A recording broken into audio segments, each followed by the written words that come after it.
الحمد لأهله والصلاة على أهلها أما بعد. معززو ډیر ورونه پوښتنه کوي چې د اختر د لمانځه طریقه څنګه ده. الجواب وبالله التوفیق. معززو کله چې په مسجد یا بل ځای کې د اختر د لمانځه لپاره صفونه برابر شي نو امام او مقتدیان به نیت وکړي چې نیت مې کړی د زړه د اخلاصه لمونځ کوم 2 رکعاته د کوچني اختر واجب په 6 تکبیرو واجب سره اقتدا مې ده په دې امام پسې په دې حاضر وخت کې الله اکبر. صرف مقتدی به دغه په نیت کې راولي چې ما اقتدا ده په دې امام پسې او امام به د خپلو مقتدیانو نیت کوي چې دغه مقتدیانو اقتدا را پسې کړې ده. د الله اکبر وروسته به لاسونه تر نامه لاندې وتړي. د هغه نه وروسته به امام او مقتدیان پټه سبحانک اللهم ووایي. د هغه څخه وروسته بیا امام په زوره الله اکبر وایي.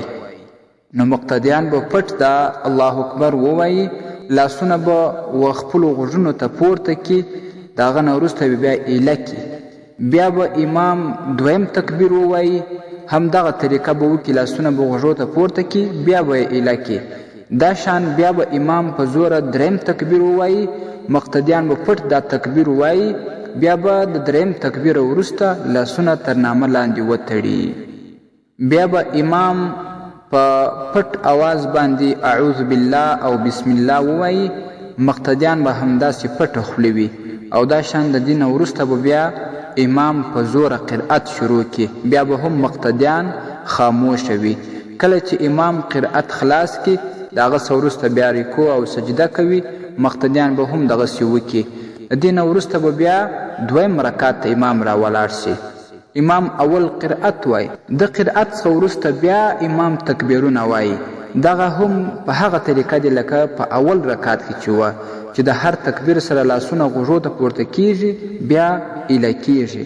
د 3 تکبیر وروسته چې 4 تکبیر وایي، د دې تکبیر سره به رکوع ته ولاړ شي. نور به نو بیا خپل لمونځ په دا طریقه پوره کړي. یوه اهمه مسله دا ده چې امام او مقتدیان دا به د دغه تکبیرونو چې کم په اول رکعت کې 3 واره بیا په 2 رکعت کې 3 واره ویل کیږي، په مابینځ کې به د هر 2 تکبیرو دومره فاصله ورکوي چې په هغو کې 3 واره سبحان الله ویل کیږي. دومره قدر فاصله به د دې تکبیرونو په منځ کې ورکوي. بیا نو د هغه وروسته چې کله د لمونځ خلاص سي امام خطبه وایي، مقتدیان باید د خطبې ته غوږ ونیسي. والسلام علیکم ورحمة الله وبرکاته. ستاسې د اسلامي پوښتنو جوابونکی مفتي حکیم الله صابر الحنفي صاحب.